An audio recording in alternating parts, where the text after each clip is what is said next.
Tout de suite, on l'a dit tout à l'heure qu'on allait parler de pétanque. Ah oui, de pétanque. Oui, c'est l'heure d'ailleurs d'une petite partie de pétanque.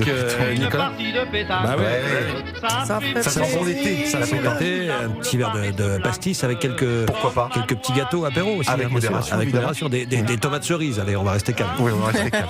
Alors, ce qu'on sait moins avec la pétanque, c'est que c'est en partie grâce à un homme qui ne pouvait plus jouer aux boules, comme avant. Revenons en 1910 à La Ciotat. À l'époque, pas question de lancer sa boule tranquillement, les pieds dans un cercle.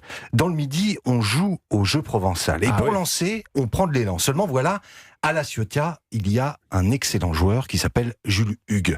Jules souffre de rhumatisme et prendre de l'élan devient pour lui de plus en plus difficile. D'accord, donc il a voulu essayer de trouver quelque chose pour ne plus avoir à prendre d'élan. S'il peut plus bouger, il pouvait plus bouger. Hein, En quelque sorte. Car un homme donc Ernest Pitiot va avoir une idée toute simple. Plutôt que de demander à Jules de s'adapter au jeu, il va adapter le jeu à Jules. On raccourcit la distance, on supprime l'élan et surtout, on garde les pieds fixés au sol. Jules peut donc de nouveau jouer. Et c'est justement de là que vient le nom. En provençal, pétanque vient de pétanco, donc formé à partir de P, le pied, et de tanco, le pieu, quelque chose de planté dans le sol. Autrement dit, on lance sa boule, le pied fixé au sol, sans prendre d'élan, les pieds tankés, la pétanque. C'est pas beau ça, messieurs? Donc ce jeu est né à La Ciotat et il va connaître donc le succès que l'on sait, au point que quelques décennies plus tard, certains vont même trouver le moyen de tricher, et c'est peut-être là le coup de génie de cette chronique. Nous sommes en 1962, Europe 1 s'intéresse alors à une drôle de combine, les boules farcies. Écoutez. Ça se mange? Non.